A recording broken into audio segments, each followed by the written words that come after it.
غزہ کی سرزمین پر اس وقت خون میں رنگے ہوئے ہیں، جن پر بمباری کرنے والے بندروں اور سوروں کی اولاد، جن پر بمباری کرنے والے امریکہ کے ملعون، برطانیہ کے ملعون،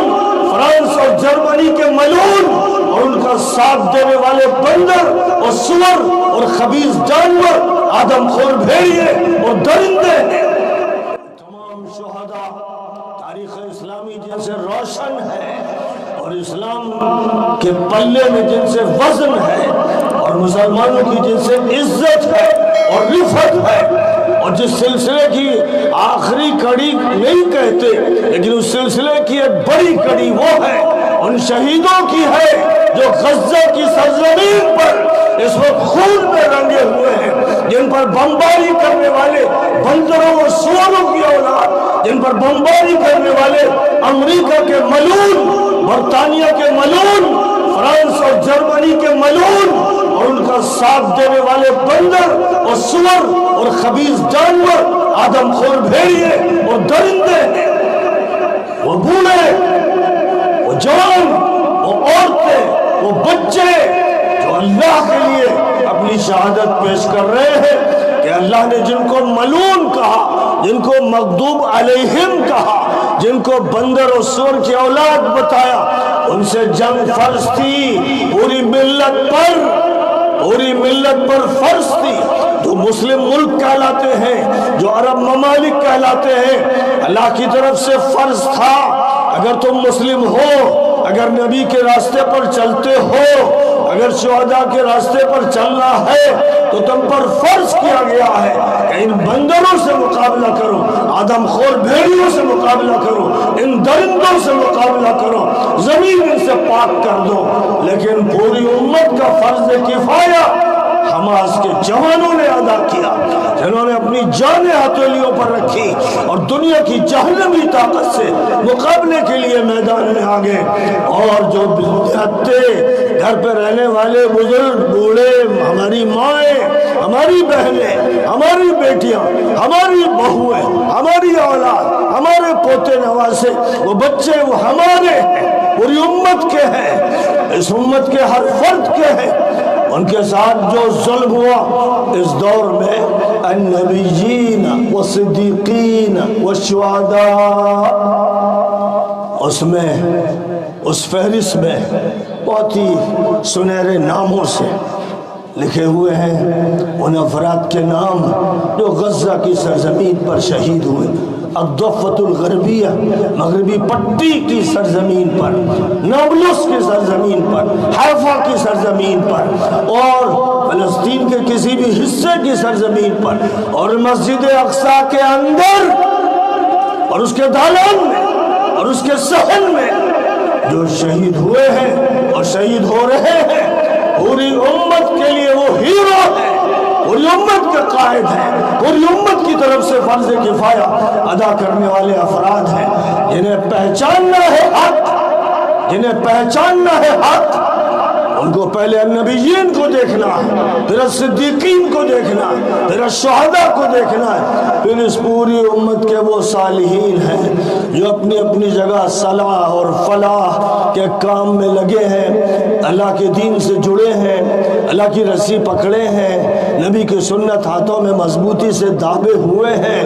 اور جو اہل حق ہیں ان کے راستے پر چل رہے ہیں ثابت قدمی کے ساتھ اور صداقت کے ساتھ اور وفاداری کے ساتھ اور سنجیدگی کے ساتھ اور ایک فیصلہ حتمی کی بنیاد پر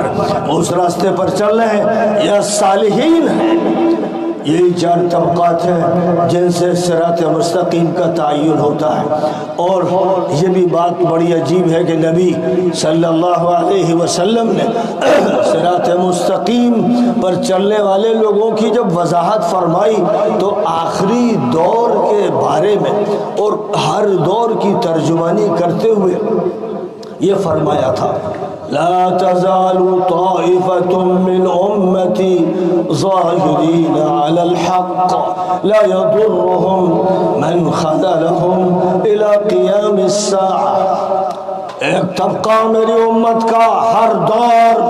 دور میں حق پر رہے گا، اس کو حق سے کوئی ہٹا نہیں سکے گا، جان لے سکتے ہیں، مجرم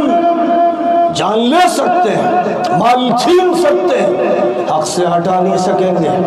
عمر کو کوئی حق سے نہیں ہٹا سکا،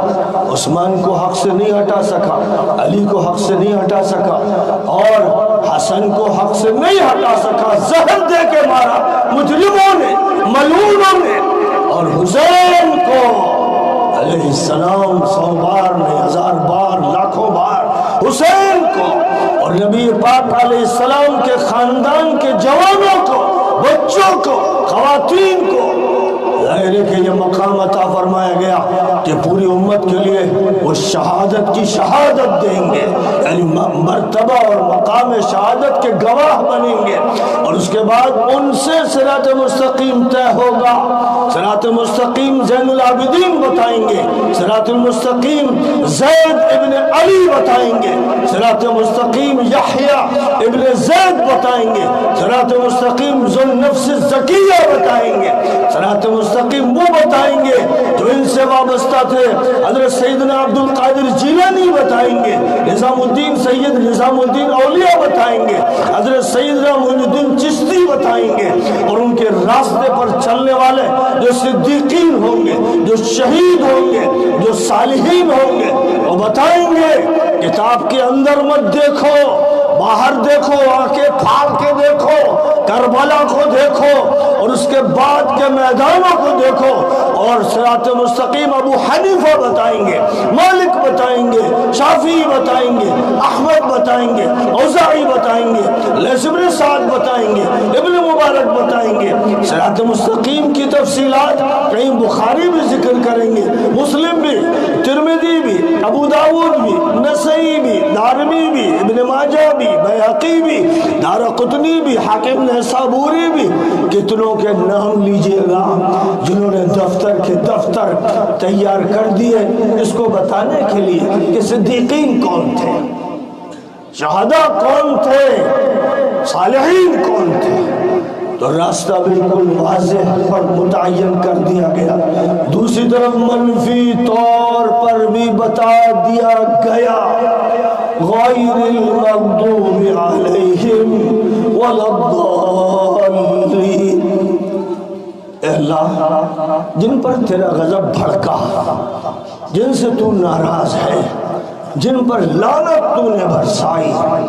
اور جو بھٹکے گمراہ ہوئے، ان کو توفیق نہیں ملی کہ قرآن پڑھے، توفیق نہیں ملی کہ سیرت پڑھے، حدیثیں پڑھے، یہ اندھے، یہ بہرے، یہ گونگے، ہندی اور انگریزی پڑھنے والے اور انسانوں کی لکھی کتابوں کو چاٹنے والے، یہ جانور، یہ چارہ کھانے والے، پیٹ پالنے والے، ملازمت کرنے والے اور مرنے والے، راستہ ان سے طے نہیں ہوگا۔